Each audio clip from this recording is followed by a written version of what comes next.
Okay.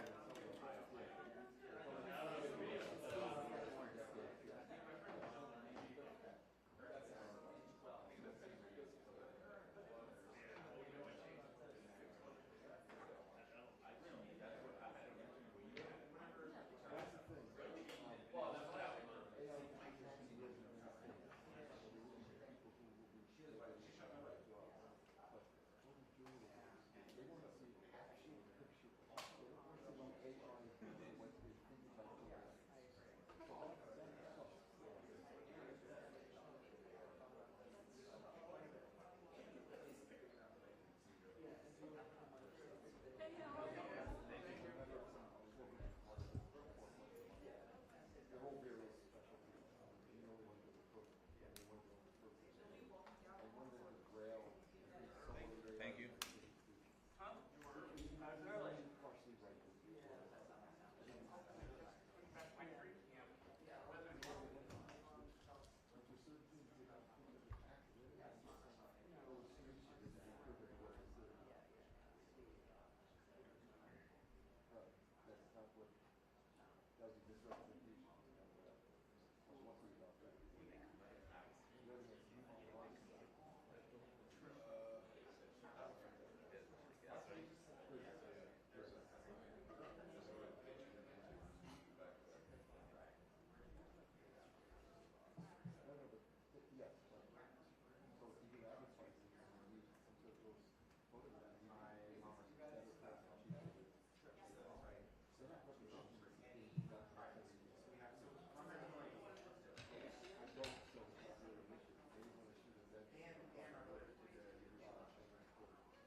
All right, good morning. Thanks for being here. I'm Congressman Jerry Golden from Maine's 2nd District, and again, appreciate you being here, and thanks for tuning in. We're here to kickstart an effort to force a vote on the Protect America's Workforce Act, which would overturn President Trump's executive order from back in March that ended collective bargaining rights for more than 1 million Americans. I'll start with a few facts. First, unions built America's middle class. Workers have fought for generations for their rights, good wages, safe working conditions, fair treatment, to ensure that the economy works for everyone. And this country needs stronger unions, not weaker ones.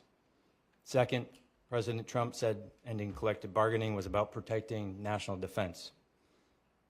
But in my district, and probably just about every district, affected workers build our defense, goods, our necessities, the things that our troops need.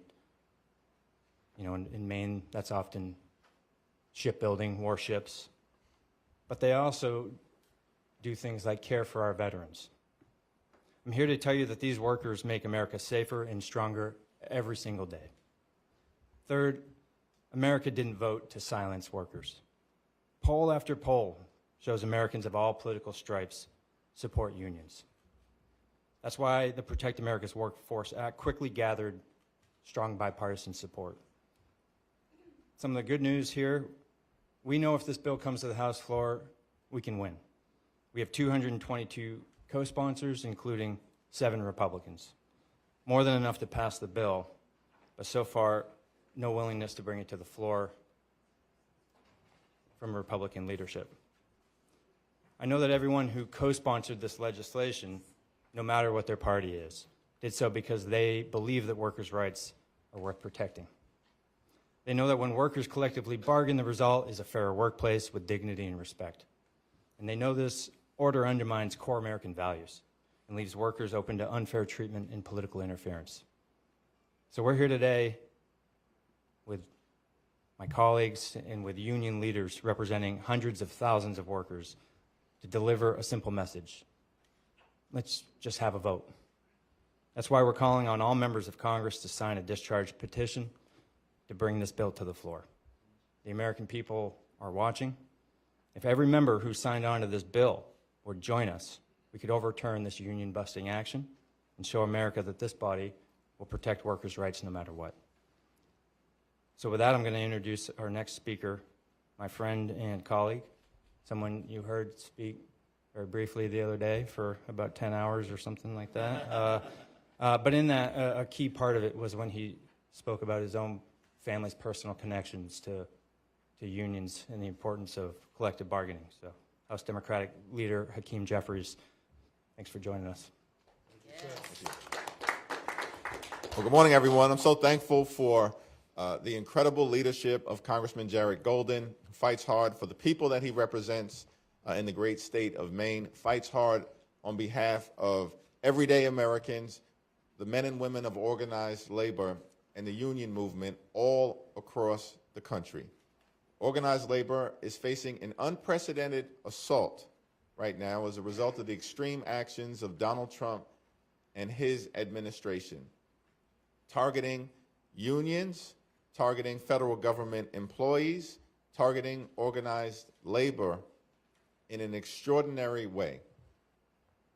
The Trump administration's actions at this moment don't make life more affordable for everyday Americans. Don't lower costs for everyday Americans. Don't allow everyday Americans to pursue the American dream. It undermines their ability to do just that. We believe in this country that when you work hard and play by the rules, you should be able to afford to live the good life, a good paying job, good housing, good health care, a good education for your children, and a good retirement. That's the American dream. And no one has done more to deliver that American dream to the American people than organized labor. No one has done more to deliver that American dream than organized labor. And that's why it's so incredibly important to ensure that this piece of legislation is able to get an up or down vote on the floor of the United States House of Representatives. Because if it does, as a result of the leadership of Congressman Jared Golden and my other colleagues and the partnership with these extraordinary union leaders who are here with us today and beyond, it will pass the House. And that is a good thing for the American people. Speaker of the House has often said that the House should be able to work its will. We agree. And the House working its will means that this legislation that protects the right to organize, the freedom to organize, and collective bargaining should be fully aired in a debate on the floor of the House of Representatives. Given the unwillingness of Republican leadership to allow the House to work its will, there is another way. And so we're encouraging everyone who has supported this legislation or who has expressed support for everyday Americans, working class Americans, and the organized labor movement to sign this discharge petition so we can protect the freedom to organize, protect the path toward the American dream that has always been made far more viable by organized labor, and protect the ability of all Americans who are working hard and who are playing by the rules to live the good life and experience the American dream. It's now my great honor to yield to a tremendous champion for hard-working American taxpayers, the men and women of organized labor and beyond, because the union movement benefits everyone, everyone. And the American people know it, which is why unions rate so highly in popularity across the ideological spectrum right now. And a woman who has done great work to lead this effort to bolster organized labor across the country is the president of the AFL-CIO, Liz Shuler.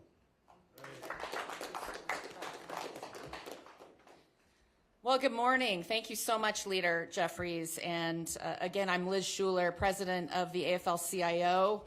I am so proud to bring the voices of nearly 15 million working people in 63 unions into this room, especially our amazing brothers and sisters in the federal workforce. And every working person, as the leader said, in this country, because these attacks that are being waged against federal workers affect all of us.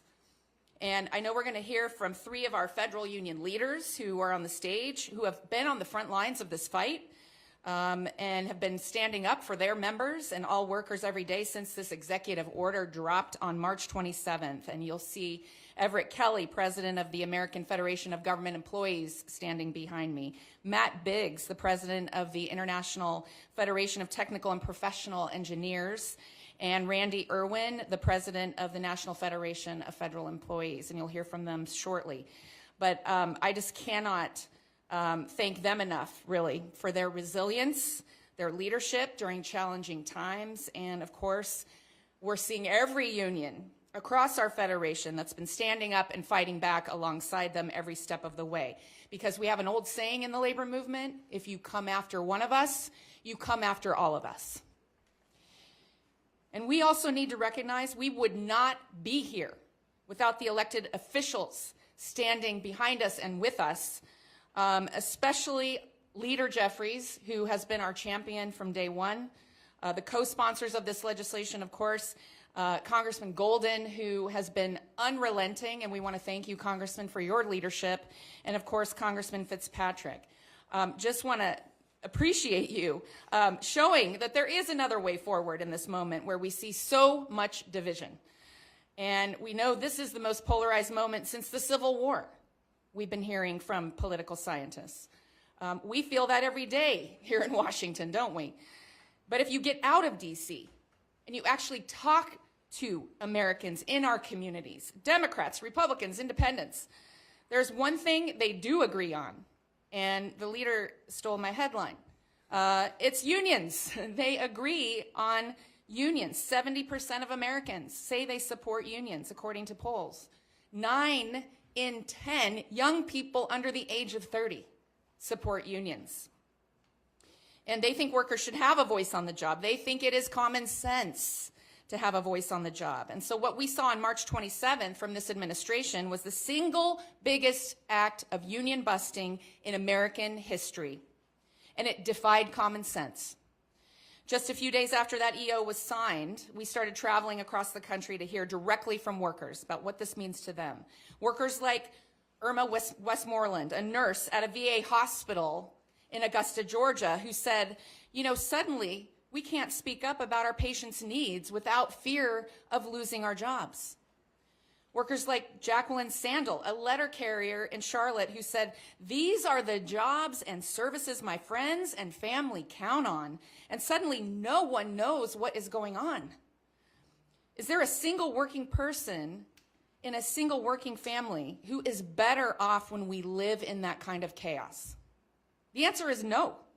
When our federal workers can't stand up for themselves, are we better off? No. When this administration puts at risk our clean water, the safety of our food, our veterans, our heroes that can't get the care they need because the federal workforce is hollowed out, we are not better off. That hurts all of us. It hurts every community. And so we have the chance right now to do something incredibly powerful, to actually come together and say, let's protect those who protect us. And I couldn't be prouder of our workers, our local labor leaders who've already mobilized in their communities and contacted their elected officials to help them see how important this legislation is. And to every member of Congress, I say, come be a part of this massive bipartisan win. Help us get this done together and show that government can deliver common sense. So let's restore these rights to working people. Let's do something that the vast majority of Americans support in every community. And let's start showing a new path forward where we work together to deliver for the people. Thank you so much. And it is now my honor to introduce a champion for working people. We couldn't be prouder of our Congresswoman from Michigan, Congresswoman Debbie Dingell.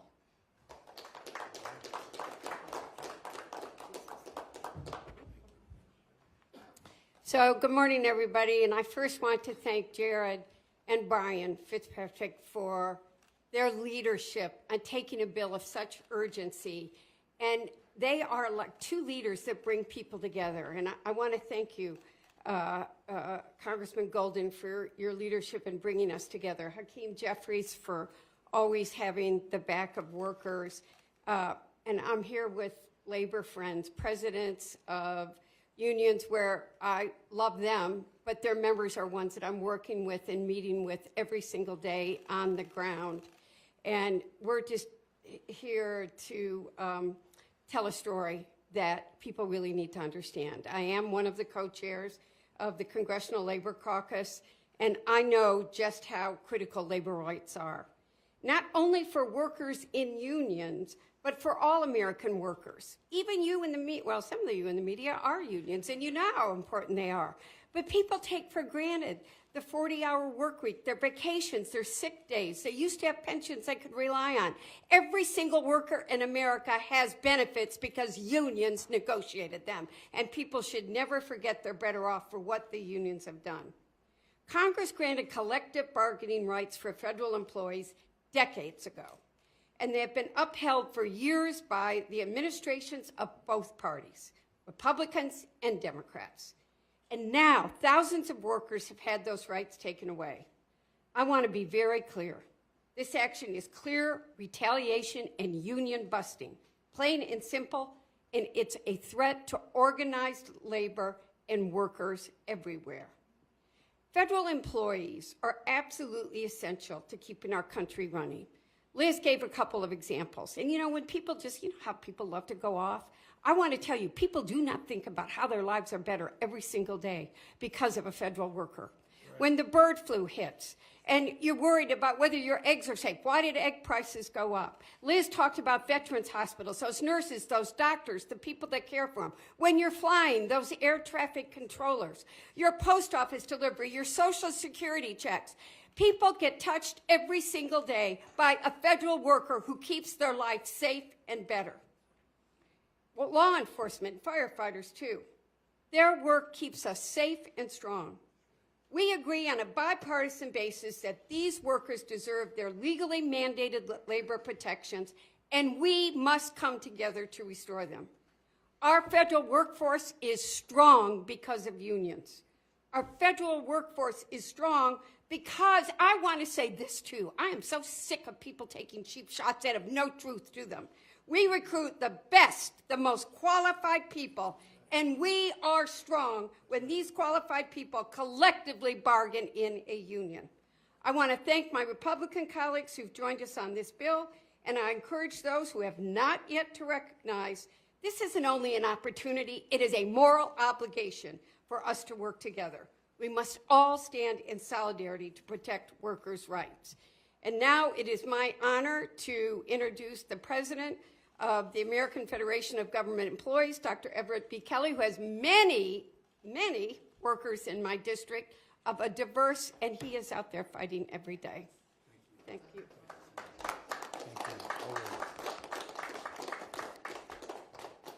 Good morning. I am Everett Kelly, the National President of the American Federation of Government Employees, representing over 820,000 federal and D.C. government workers. They are public servants, veterans, doctors, nurses, national security personnel dedicated to this country. I want to thank Leader Jeffries and Representative Golden, Norcross, Dingell, and Kazar for their leadership and for their support. I also want to thank our fearless leader, President of the AFL-CIO, and these labor leaders that stand with me today. March 27, 2025 was the worst day in our union's 100-year history.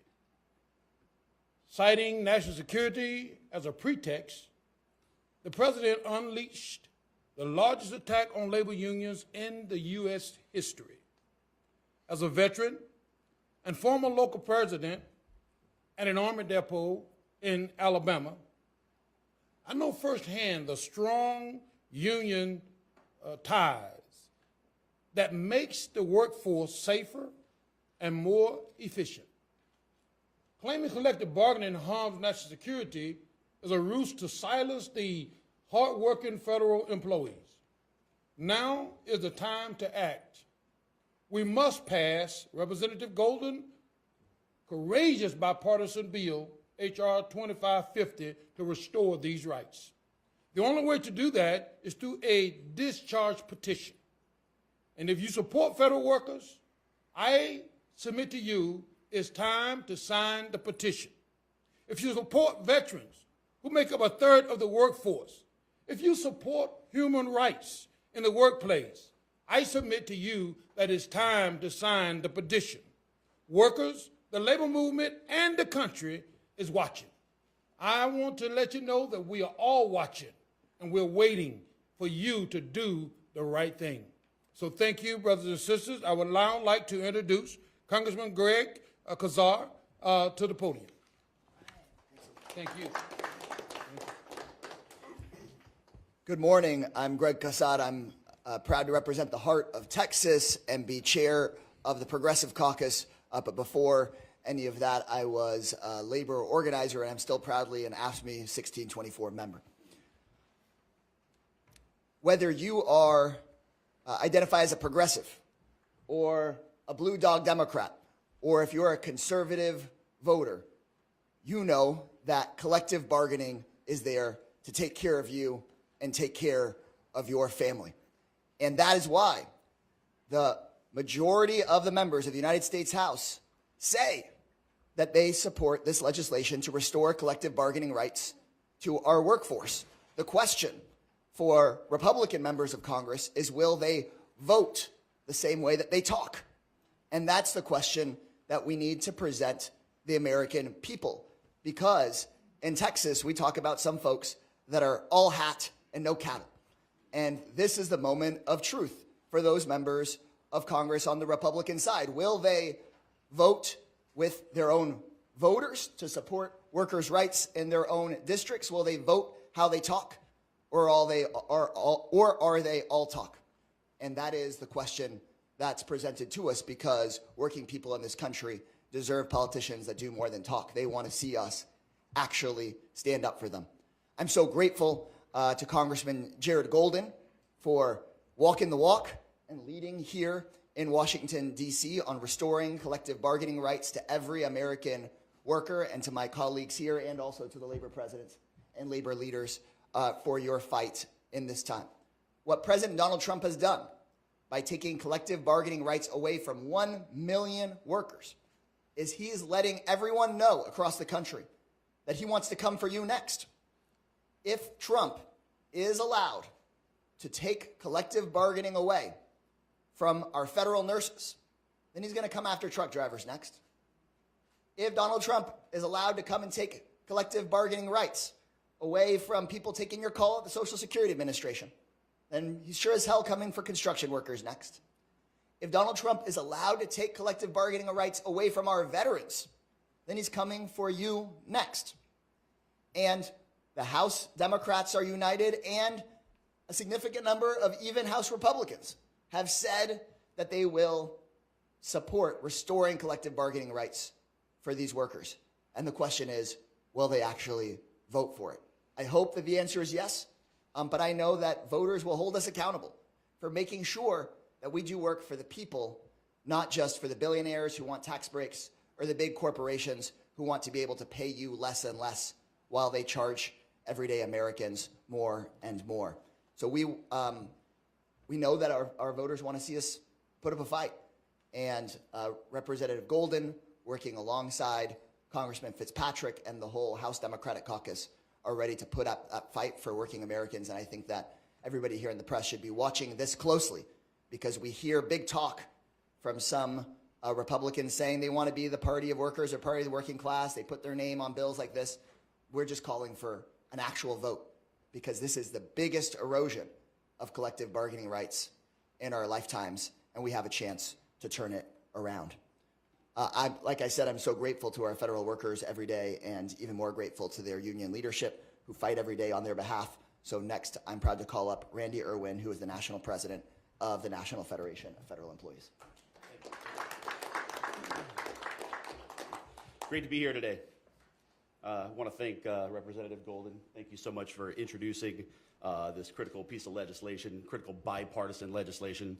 Again, I'm Randy Irwin. I am the national president of the National Federation of Federal Employees. We represent 110,000 federal workers nationwide.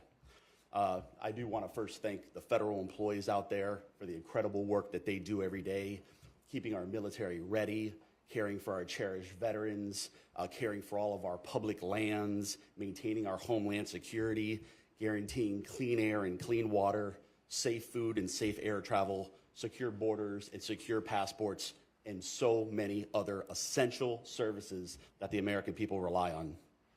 So NEFI is extremely proud to support the bipartisan Protect America's Workforce Act, a critical piece of legislation that would restore collective bargaining rights to approximately 1 million civilian federal workers. The executive order signed on March 27th that aimed to eliminate collective bargaining at 18 federal agencies was the biggest assault on collective bargaining rights that we have ever seen in this country. Ever. Not just our lifetimes, the whole ever. It's union busting. It's union busting, plain and simple, on a level that we have never seen in this country. But let me tell you something. Collective bargaining in the federal sector is not a threat to national security. That idea is preposterous. It never has been. It never will be. We have more than 60 years of bargaining in the federal sector that prove that. And that is why the statutory right of federal employees to bargain must unequivocally be restored, and done so immediately. And that is what this legislation is all about. And I am so proud that members of Congress, working in true bipartisan fashion, took immediate action after this executive order was signed to draft legislation to keep this egregious executive order from going into effect. Bipartisan support has been built for this legislation, and we are now up to 222 co-sponsors, a solid bipartisan majority of the House of Representatives. How often can you say that about legislation in this day and age? Okay, virtually never. So the support for this legislation has been incredible. I want to say thank you to each and every member of Congress that co-sponsored this legislation. But now is the time to get this critical legislation moving forward. The American people support unions overwhelmingly. They do not want to see unions gutted, as this executive order attempts to do. And we cannot afford to wait. The stakes are truly too high. Our civil service has been stressed to an unprecedented degree. I hear from these folks every single day. And the critical services that they provide and that the American people rely on are at risk. And they will continue to be at risk as long as the assault on collective bargaining rights goes unchecked. And until Congress takes action, those rights, that assault on their rights has gone unchecked. So I call on every House member to sign this discharge petition today and reinforce the essential rights of working Americans that are protected by the Constitution. This isn't a partisan issue. If you support essential freedoms, sign this discharge petition today. And so now it is my great honor to introduce a great friend of labor and federal employees, Congressman Donald Norcross. Thank you for the introduction. Proud member of IBW 351 for my entire working career, and it's great to be here. Leaders Jeffries, and certainly want to take a moment to thank Jared Golden, not only for the legislation or the discharge position we're talking about now, but just 2 nights ago he voted to give back Department of Defense employees their vote when we passed it out of the NDAA to restore it. And that was very big, and we appreciate you leading that also. To Liz Schuler, who was my president back when I was the local president of the AFL-CIO, and to the international president. I'm an electrician by trade. I happen to do this because of one reason: workers in my district. I represented them as a business agent with the IBW, but then I represented them as a member of Congress, and I'm proud to do so. And one thing we knew is collective bargaining.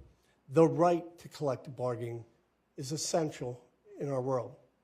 We heard the biggest attack in the history of our country on organized labor by this administration, the biggest one that has ever happened, and then put it under the guise of national security.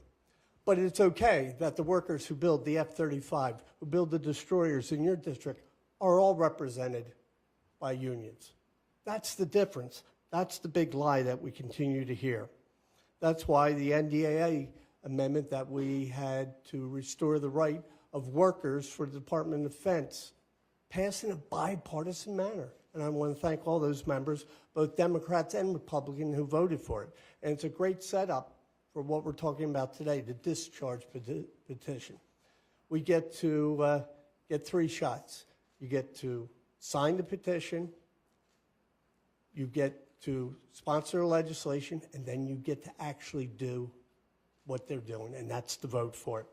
Unions are formed not by edict, by an executive order.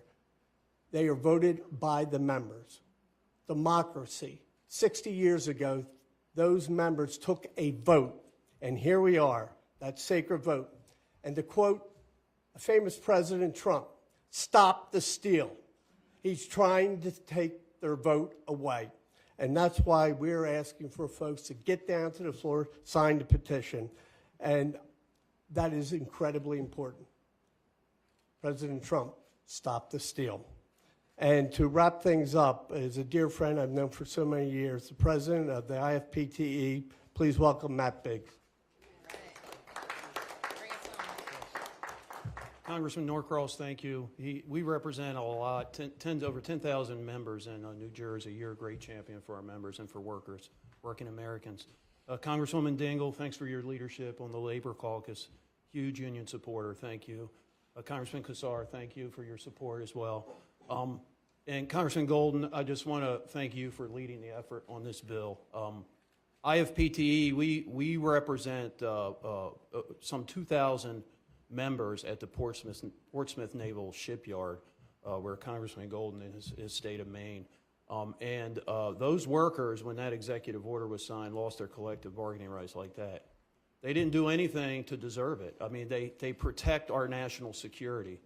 The worst thing is the administration pointed to national security as a reason to take away their collective bargaining rights. They claim it endangers national security. That's outrageous, and it's just plain wrong. What that executive order does, actually, it's contrary. We're living kind of in an Orwellian country right now. It's actually going to hurt national security. Unions in the federal sector work collaboratively. A lot of people don't know this. They work in partnership with management. We have labor management partnerships where we meet on a regular basis, at least we used to before the union buster in chief took office. We meet regularly to come up with efficiencies. We meet regularly to address safety issues. This happens in the Department of Defense more than anywhere else, maybe the VA too, but the Department of Defense probably more than anywhere else in the federal sector. And it helps to enhance our national security and our homeland security. So what President Trump did when he signed that executive order is he actually hurt our national security. I'll say this too about unions. Federal unions, we bring transparency to the American public and to this Congress as to what's going on in these government agencies. Because every member of Congress talks to all the political appointees, right? You talk to the political appointees, they tell you what's going on in these agencies. You talk to management, they tell you what's going on in these agencies. Management's not bad, political appointees, some of them aren't bad, but you get one side of the story. When you talk to labor in the unions, the people that actually do the work, who knows better what's going on in the workplace than the workers themselves? So we exercise our ability as a union and representing our members to come to Capitol Hill and inform members of Congress of exactly what's happening in these agencies. And so when you take away collective bargaining rights, you're attempting to destroy our unions, obviously, and it will hurt transparency and accountability to the U.S. taxpayer. So I'll finish with this. Before I finish, I do want to thank Congressman Fitzpatrick too, who's the Republican co-lead on this bill. I'd be remiss if I didn't mention Congressman Fitzpatrick and everybody that's sponsoring the bill, Republicans and Democrats alike. I'll leave you with this. IFPTE, we've been around since 1918. Our union was founded, we represent 90,000 workers all across North America. 1/3 of our unions are federal employees. Most of those are in the DOD. We were founded down in Norfolk, the shipyard, in 1918. We didn't have a labor law then to give us collective bargaining rights. And if President Trump, the union buster in chief, thinks he's going to take away our unions, he's wrong. Our union is still going to exist. You can try and take away our collective bargaining rights. I think we're going to get them restored. We're going to get them restored. But we're not going anywhere. Our unions are going to thrive, and we're going to continue to stand strong. Thank you. Now, with that, I'll hand it back to Congressman Golden. Thanks.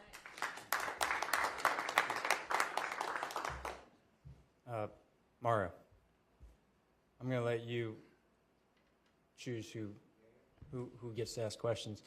We're just going to take a couple of questions here. You've heard from all the speakers, you know, what it's all about, what's at stake, and what the strategy is here with the petition. So if you got questions about the bill or about the petition, we're happy to take them, and Mario will pick up.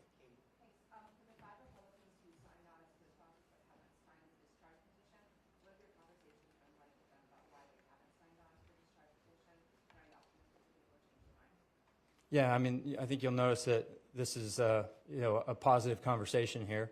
They're co-sponsors of the bill, and we want them to sign, and we've been talking to them about that. I'm not going to speak for them about why they haven't signed yet or not, other than that they've been a little busy, chiefly with reconciliation. I mean, that's been with like so many things. As many Democrats have been trying to work across the aisle for months now. You know, a lot of our colleagues have said, well, you know, we got to get this done. We're focused here. I get that, but that's cleared through the House, and and now's a good time to focus on other important, bipartisan work and things that we're going to get done. So I'll quickly note, Brian Fitzpatrick has already signed, Don Bacon has already signed. We got other good people who have co-sponsored the bill, like Mike Lawler, Nick Lalota. I'm hoping and I feel pretty hopeful that they'll get there. So. You mentioned at the top that Republican leadership will not bring the bill forward, which is why you're putting forward the discharge petition. Did you have any conversations with Republican leadership before putting forward the discharge petition, or did you take their unwillingness to bring the bill to the floor as an acknowledgement that this will be the course of action that you would need to take to force a vote on this legislation? Yeah, look, I try and be a humble guy. I don't know that the speaker, regularly meets with rank and file members, and particularly not those from the other side. So, no, I have not spoken to Speaker Mike Johnson about it. But obviously, if this was a top priority for him, it'd be coming to the floor. But I'm confident that some of the Republicans, like Fitzpatrick, have definitely had those conversations. So, we don't want to wait any longer here.